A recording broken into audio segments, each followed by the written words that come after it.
எதிர்க்கட்சித் தலைவர் உதயநிதி ஸ்டாலினின் வீட்டருகே தற்போது டிஎஸ்பி அழகேசன் தலைமையிலான காவல்துறையினர் குவிக்கப்பட்டுள்ளனர். கூடுதல் தகவல்களோடு இணைகிறார் எமது செய்தியாளர் ஜெயலானி. வணக்கம் ஜெயலானி.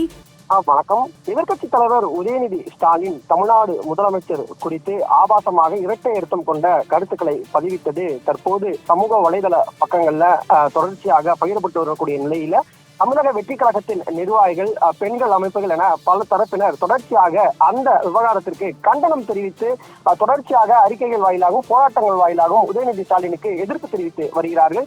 இந்த நிலையில்தான் தற்போது உதயநிதி ஸ்டாலினுடைய இல்லத்திற்கு முன்பாக 100க்கும் மேற்பட்ட காவல்துறையினர் குவிக்கப்பட்டிருக்கிறார்கள்.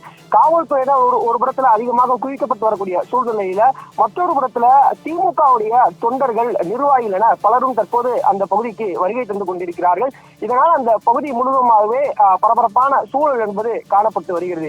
இந்த நிலையில தமிழக வெற்றி கழகம் சார்பில் முதலமைச்சர் குறித்து ஆபாசமான வார்த்தையில விமர்சனம் செய்த உதயநிதி ஸ்டாலினுக்கு கண்டனம் தெரிவிக்கும் வகையில தமிழகம் முழுவதிலும் இருக்கக்கூடிய மாவட்ட கழக நிர்வாகிகள் இன்றைய தினம் உதயநிதி ஸ்டாலினை கண்டித்து மகளிர் அமைப்பை முன்னிலைப்படுத்தி போராட்டத்தை முன்னெடுக்க வேண்டும் என்பதாகவும், சட்ட வல்லுநர்களோடு ஆலோசனை மேற்கொண்டு தொடர்ச்சியாக காவல் நிலையங்கள்ல புகார் அளிக்க வேண்டும் என்பதாகவும் தமிழக வெற்றி கழகம் சார்பில் ஒரு அறிவிப்பு என்பது கொடுக்கப்பட்டிருந்தது.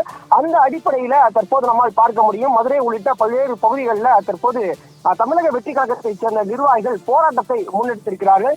இதனால் தற்போது இந்த விவகாரம் என்பது பூதாகரமாக இருக்கிறது. இந்த நிலையில தான் உதயநிதி ஸ்டாலின் இந்த விவகாரம் தொடர்பாக தற்போது உயர்நீதிமன்றத்தை அணுகியிருந்தாலும் கூட உயர்நீதிமன்றம் இந்த வழக்கை அவசர வழக்காக பிற்பகல் 2:15 மணிக்கு எடுத்துக்கொள்வதாக தெரிவித்திருக்கிறார்கள். ஆனால் அதற்கு முன்பாக உதயநிதி ஸ்டாலினை இந்த விவகாரம் தொடர்பாக வழக்கு பதிவு செய்து கைது செய்வதற்கான எந்த ஒரு தடை உத்தரவும் கிடையாது தற்போது வரை. எனவே தற்போது இருக்கக்கூடிய சூழல்ல தமிழக வெற்றி கழகத்தில் ஜெயலானி தொடர்ந்து இணைப்பிலேயே இருங்க.